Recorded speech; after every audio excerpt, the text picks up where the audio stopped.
네, 안녕하십니까. 해시드 대표이사 김서준입니다. 최근 들어서 이제 벤처 창업 생태계 전반에서 좀 주류의 아이디어로 좀 이렇게 받아들여지고 있는 프로토콜 경제라고 하는 개념에 대해서 제가 2017년부터 블록체인 산업에서 일을 하면서 이렇게 발제해왔던 개념인데요. 영광스럽게도 오늘 또 이런 자리에 불러주셔서 제가 생각했던 개념, 철학, 적용 사례들에 대해서 좀 설명드리고자 합니다.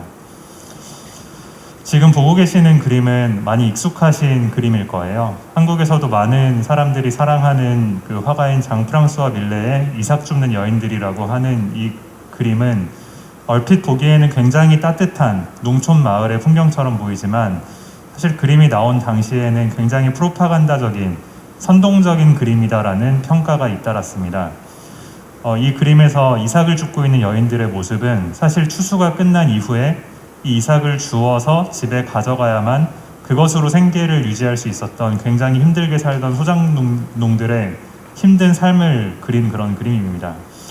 근데 그럼에도 불구하고 이 그림의 구석구석을 보면 좀 놀랄만한 장면들이 숨어 있는데요. 일단 왼쪽 상단을 보면은 곡식을 가득 실은 마차가 어디론가 향하고 있습니다. 아마 대지주의 창고로 이동하고 있을 거다라고 생각을 할 수 있고요. 다른 한편으로 이제 또 그림을 보면 말을 탄 관리자가 이 모든 것을 관리하고 있습니다.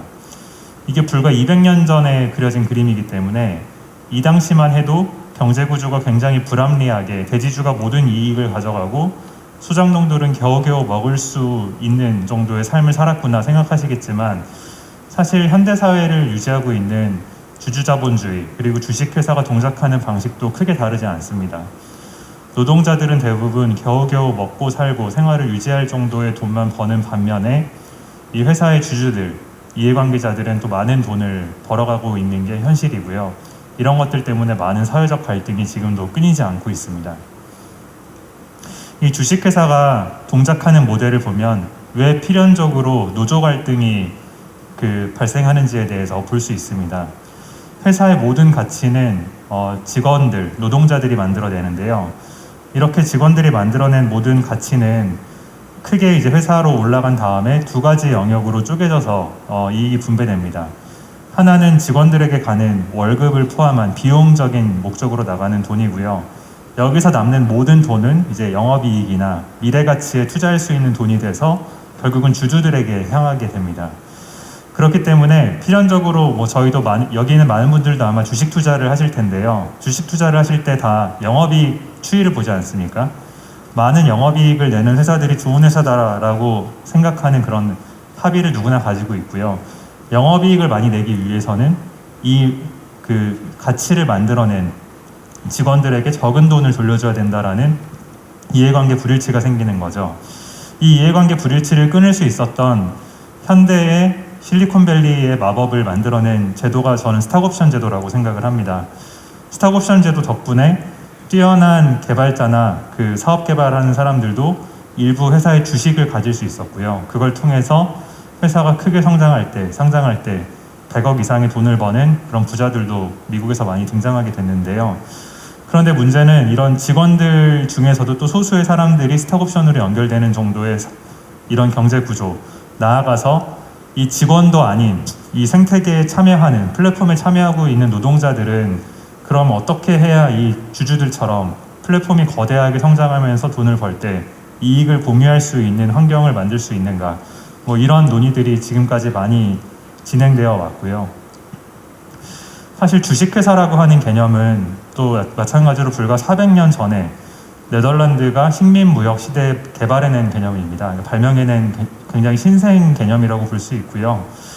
정말 많은 IT 기술들이 세상의 모든 것들을 바꿔나가고 있는 시대인데 이제 인공지능과 다양한 로보틱스 기술과 이런 걸로 이제 일자리가 다 없어질 거고 전혀 다른 형태의 사회가 만들어질 거다라고 생각하는 이런 시기에 그럼 왜 경제 조직에 있어서는 불과 만들어진 지 400년밖에 되지 않은 이 주주자본주의, 주식회사 구조가 앞으로도 영원히 지금처럼 따라야 하는가에 대해서 진지하게 한번 우리가 의문을 가져보고 그것을 넘어서는 새로운 형태의 경제 구조에 대해서도 논의를 해볼 시기가 되었다라고 생각을 합니다.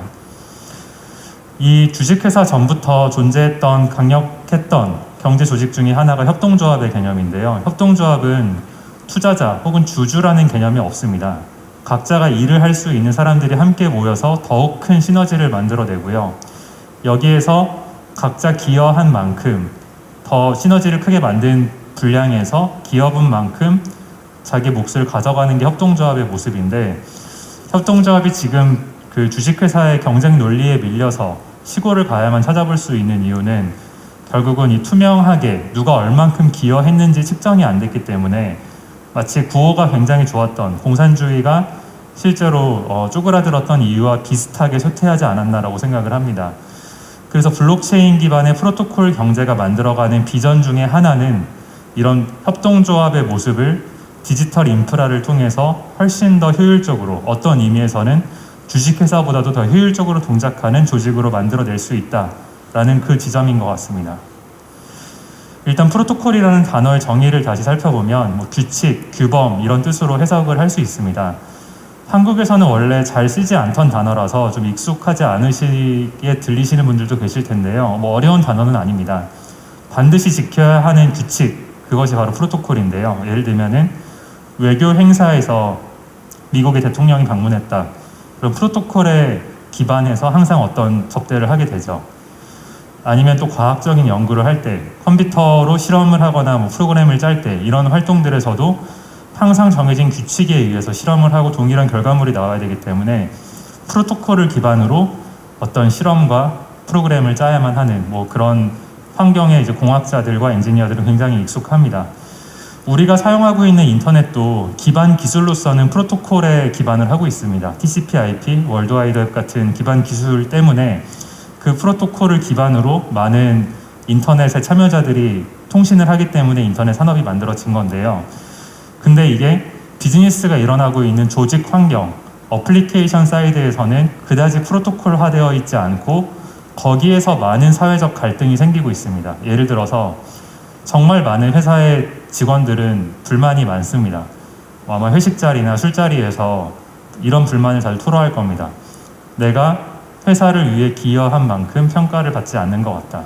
내가 이렇게 열심히 일한다고 회사가 알아줄까? 월급이 올라갈까? 승진할 수 있을까? 왜냐하면 그런 인사평가 체계나 이런 것들이 그다지 프로토콜화되어 있지 않기 때문입니다. 많은 스타트업과 중소기업들도 대기업 같은 그런 큰 회사에 납품을 하거나 새로운 시장을 만들고 싶어 하는데, 예를 들면 삼성 같은 큰 회사에 그 제품을 납품하는 과정도 그렇게 프로토콜화되어 있지 않습니다.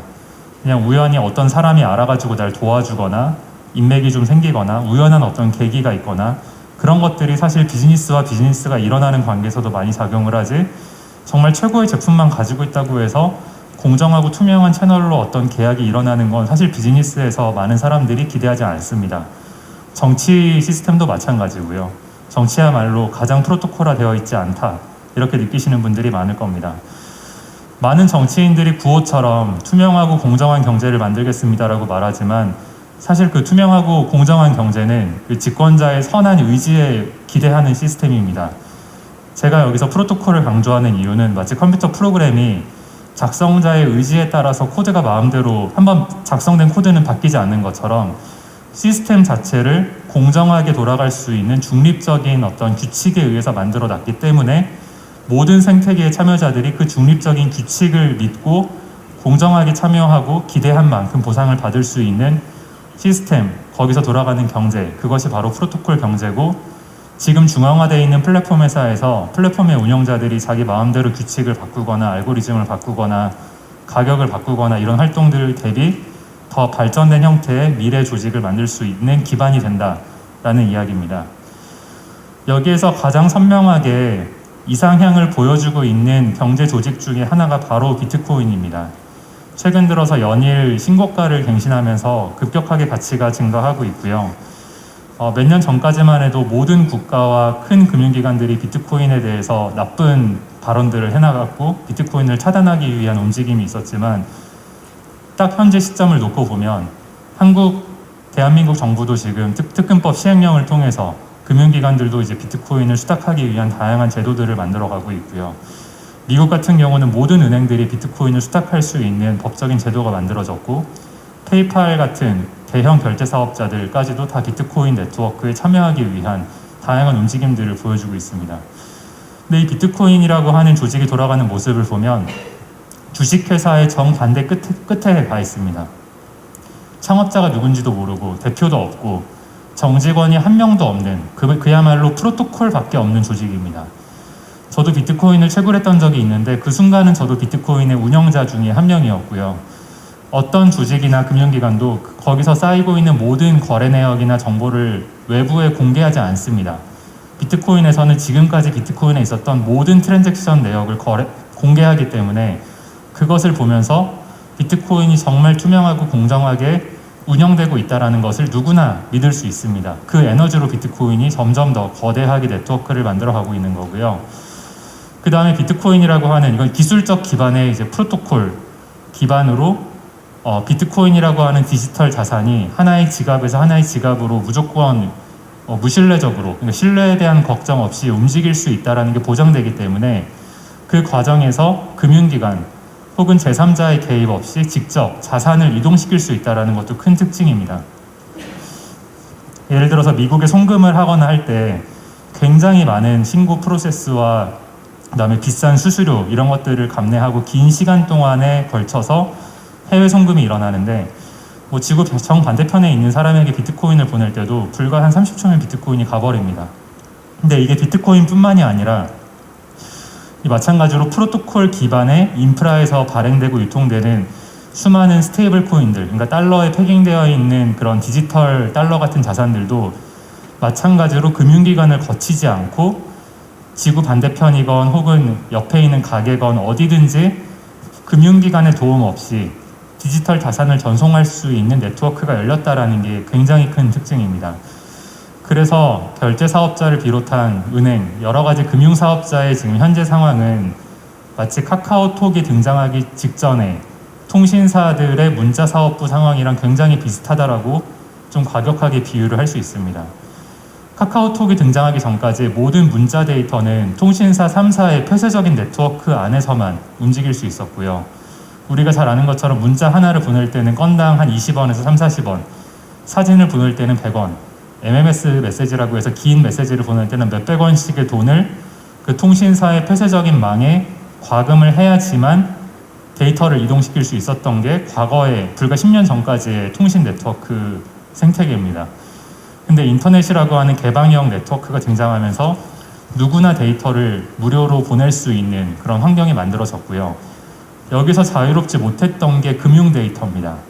그런데 이 금융 데이터는 굉장히 민감하기 때문에 국가 입장에서는 금융 라이센스를 가진 회사들한테만 그 금융 데이터를 폐쇄적으로 관리해서 사람들의 예금, 대출, 적금, 증권, 보험 이런 것들을 관리할 수 있게 운영해 준 게 지금까지의 금융 제도였는데 이 블록체인이라고 하는 네트워크 위에서는 비트코인뿐만이 아니라 온갖 종류의 디지털 자산들을 금융기관의 어떤 통제랑 무관하게 가장 안전하고 투명하게 누구나 수탁할 수 있고 전송할 수 있는 환경이 만들어지고 있다는 게 굉장히 큰 개방형 경제로서의 전환을 의미하는 거고요. 이게 개념적으로만 존재하는 게 아니라 이미 달러 기반의 스테이블 코인이 미국에서만 지금 20, 30조 이상이 발행돼서 유통이 되기 시작했고 이미 눈앞으로 와 있는 경제고 페이팔 같은 거대한 결제 사업자들도 이 시장에 뛰어들어서 혁신을 만들어가고 있다.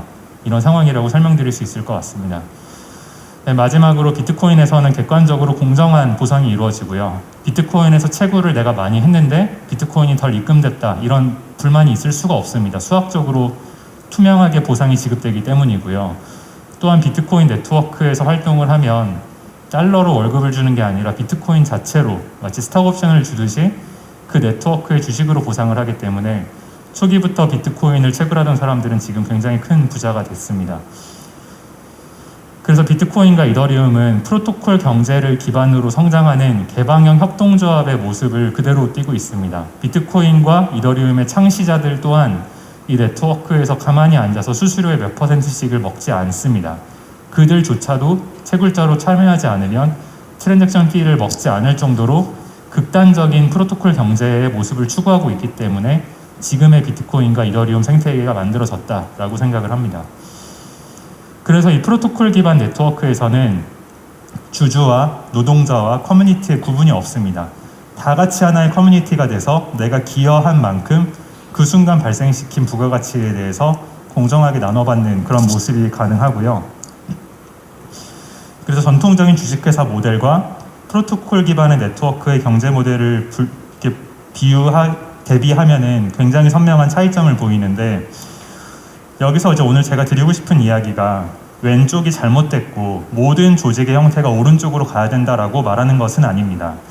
비트코인이나 이더리움처럼 극단적으로 모든 것이 프로토콜화돼서 시작된 형태의 조직도 있지만, 또 전통적인 형태로 시작된 왼쪽 같은 조직들도 있지만, 이런 중앙화된 플랫폼 회사에서도 몇몇 요소들을 프로토콜화 시키고 조직의 경계를 개방형으로 만들고 이 생태계에 참여하는 그 플랫폼 노동자들, 커뮤니티 멤버들에게도 마치 회사의 직원들과 같이 스탁 옵션을 주거나 보상해 줄 수 있고, 그런 환경이 공정하고 투명하고 개방화된 상태로 일어날 때 훨씬 더 경쟁력을 가지는 플랫폼 회사가 등장할 수 있다라는 게 제가 이야기하고 있는 프로토콜 경제로의 전환 요지입니다. 그래서 다시 한번 정리를 하면, 이미 경제는 점점점 탈중앙화되어 있고 이미 프로토콜화되고 있습니다.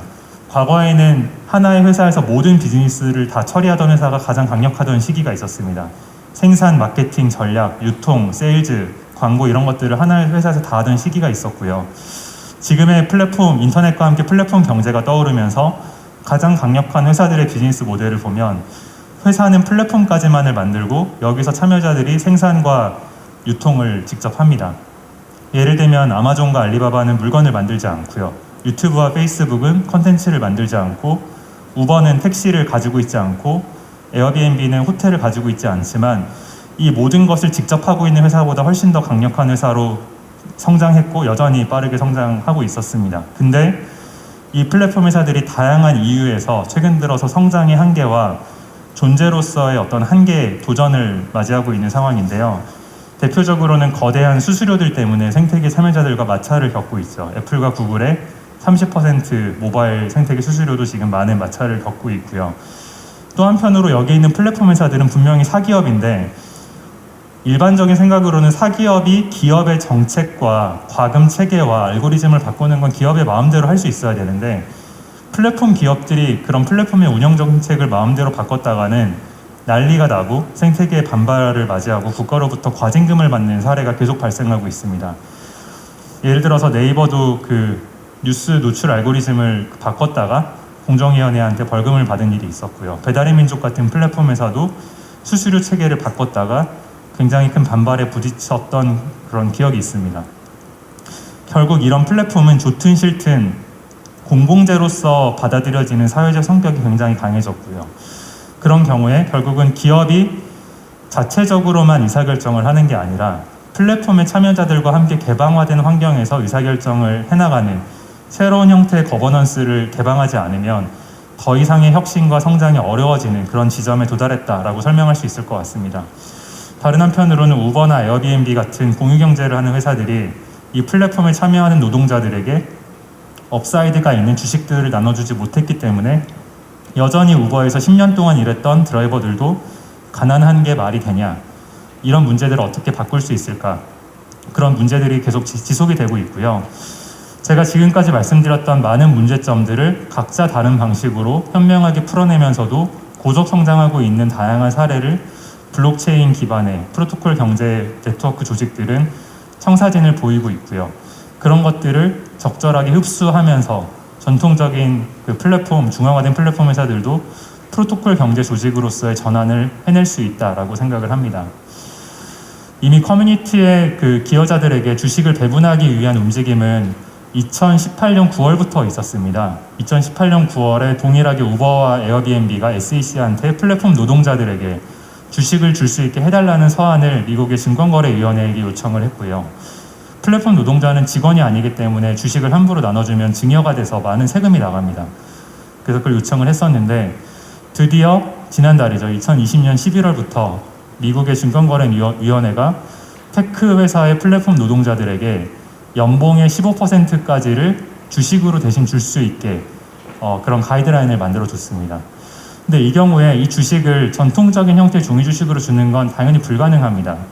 예를 들면 우버만 하더라도 그 드라이버의 숫자가 수만 명 이상이 될 텐데, 그 사람들을 다 본사에 와가지고 사인하게 만들고 서류 들고 오게 하고 이런 것들은 불가능할 거고요. 이들에게 주식을 나눠줄 때도 공정하게 나눠주려면 똑같은 주식을 드라이버마다 하나씩 주는 게 아니라 누가 더 많은 기여를 했는지를 수치적으로 분석을 하고 평가해서 프로그래머블하게 분배하는 게 적절할 겁니다. 예를 들면은 근속 연수나 평점이라든지 혹은 얼만큼 총 그 드라이빙을 했던 거리라든지 이런 것들을 종합적으로 판단해서 나눠줘야 될 텐데 결국 전통적인 주식보다는 디지털화된 형태의 어떤 주식이어야 프로그래머블하게 이 주식의 이 회사의 시스템과 맞물려서 손쉽게 플랫폼의 다수의 노동자들에게 주식을 나눠주고 또 이들이 사후에 주식을 거래할 때도 투명하고 효율적으로 이 주식을 장외시장에서 거래할 수 있는 시스템까지도 연동이 될 겁니다. 얼마 전에 상장을 해서 급격한 기업가치 상승을 이끌고 있는 에어비앤비도 상장 문서에서 토크나이제이션과 그다음에 암호화폐를 발행할 계획이라는 걸 명확하게 명시를 해놨습니다. 결국 이런 생태계에서 디지털화된 자산을 통해서 생태계에 그 인센티브를 부여하고 프로토콜 경제를 만들어 가겠다라고 하는 비전으로 생각을 합니다. 국내에도 이런 프로토콜 경제를 만들어가는 다양한 사례들이 있습니다. 아주 짧게 소개해드리고 강의를 마치도록 하겠습니다. 번역가가 한 명도 없지만 우리나라에 있는 유튜버 번역가들의 90% 이상의 자막 번역을 만들고 있는 이 보이스루라고 하는 회사는 일종의 프로토콜 기반의 경제 조직입니다. 그래서 이 프로토콜을 기반으로 수많은 그 번역가들이 그 자막 번역을 집단적으로 참여하고 서로 피드백을 해주면서 한 명의 번역가가 일할 때보다 훨씬 더 싸고 빠르고 정확하게 작업물을 배분하고 있고요. 해외에 있는 번역가들에게도 스테이블 코인을 이용해서 훨씬 효율적으로 이 보상에 대해서 배분하는 시스템을 구상하고 있습니다. 그 다음에 비상장 주식이 유통되기 위해서는 결국은 거래소가 필요한데요. 서울거래소 같은 경우는 금융위원회한테 샌드박스 라이센스를 받아서 이미 국내에서 생활에 밀접하게 지금 녹여져 있는 야놀자, 카카오뱅크, 크래프톤, 토스, 마켓컬리 같은 많은 테크 회사들의 주식을 비상장 거래를 안전하게 유통해주는 거래소를 운영을 하고 있는데요. 결국은 이런 거래소가 1차적으로 완성돼야 이런 플랫폼에 참여하는 노동자들에게 주식을 주더라도 유통할 수 있는 생태계가 만들어질 수 있을 것이고요. 여기에서의 비상장 주식은 블록체인 기반으로 유통돼야 투명하고 안전하게 효율적으로 유통될 수 있을 것입니다. 나아가서 거버넌스에서도 이제 블록체인이 많은 역할을 할 수 있는데요. 옥소폴리틱스 같은 경우는 데이터 기반으로 직접민주주의를 하는 플랫폼을 구축을 하고 있고요. 정치적인 의견과 서베이에 따라서 정치 성향에 따라 5개의 부족으로 나누고 그들이 어떤 그 데이터를 기반으로 지금까지 의사결정을 해왔고 각자의 입장을 미리 보여주면서 토론을 시킴으로써 굉장히 생산적으로 정치 커뮤니티가 만들어지는 그런 시스템을 운영을 하고 있습니다. 이 프로토콜 경제에서 교환될 수 있는 자산들은 스테이블 코인과 금 같은 상품들, 그 다음에 가상자산들을 포함해서 최근 들어서는 이 증권형 토큰, 다양한 상품권, 그리고 결국 굉장히 큰 규모의 경제가 될 거라고 생각하는 가상세계와 게임에서 발행되는 아이템들까지도 포섭할 수 있는 그런 거대한 경제로서 성장할 거라고 기대를 하고 있습니다. 그래서 마찰 없는 거대한 개방화된 네트워크 경제가 만들어지고 한 명의 사람이 하나의 기업에서 평생 일하는 과거의 패러다임에서 벗어나서 자기의 적성과 기회가 맞는 다양한 네트워크에 접속해서 누구나 적성을 발휘하면서 일을 하고 거기에 따라서 투명하고 공정하게 보상을 받는 그런 네트워크 사회가 만들어질 때 이 프로토콜 경제 기반의 기술적 인프라와 비즈니스 모델이 더욱더 꽃을 피게 될 것이라고 생각합니다. 감사합니다.